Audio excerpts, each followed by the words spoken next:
আপনি কি দায়িত্বে আছেন? আমি এখানে দেখাশোনার দায়িত্বে আছি।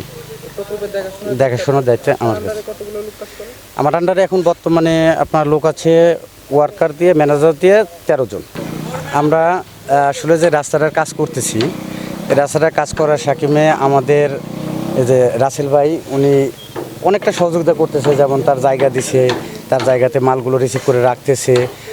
আর বিশেষ করে উনি একটা সাপোর্টে দিছে যে যদি রাস্তায় চলাচল কাজ করার সাকিমে যদি কেউ বাধা প্রদান করে তাহলে আমাকে ইনফরমেশনটা করবেন।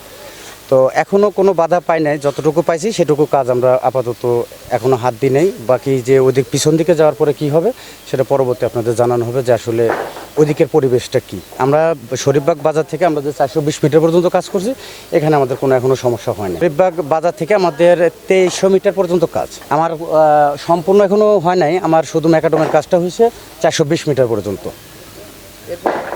এরপরে বাকি হচ্ছে 420 মিটার, 2300 মিটার থেকে 420 মিটার বাদ দিলে যেটুকু থাকে এটুকু আমাদের নেক্সট ইয়েতে কাজগুলো আছে। কি কি ম্যাটেরিয়াল দিয়ে কাজ করছেন আপনারা? এখন আমরা আপাতত যে ম্যাটেরিয়ালগুলো দিতেছি সেগুলো হচ্ছে সিমেন্ট দিছি, বালু দিছি, কার্বোস্টং দিছি এবং ইউনিব্লক আমাদের চলে আসছে। আর ইটাগুলো ম্যাকাডমের জন্য ভাঙা হয়েছে। আপাতত এই পর্যন্ত আমাদের এই রাস্তাটা আমাদের যে এমপি মহোদয় সাহেব আলহাজ তমিজউদ্দিন সে ভিজিট করে গেল। তিনি দেখে আমাদের প্রশংসা করলো কাজের এবং বলল অনেক সুন্দর কাজ হচ্ছে।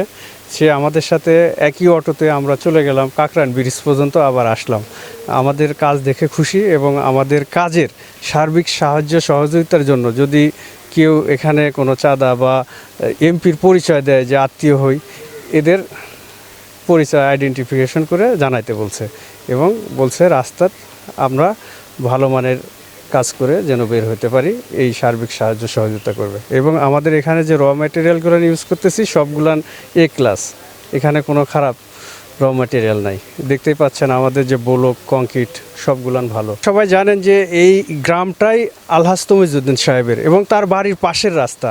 সুতরাং এখানে কেউ দুর্নীতি করতে আসতে পারবে না এবং দুর্নীতি করতে পারবে না। এবং আমরা যে কাজটা করতেছি এলজিডি আমাদের কাছ থেকে 100% কাজের কোয়ালিটি ইনশিওর করে নেবে, তারপরে আমরা মনে করেন যে বিল সাবমিট করতে পারবো।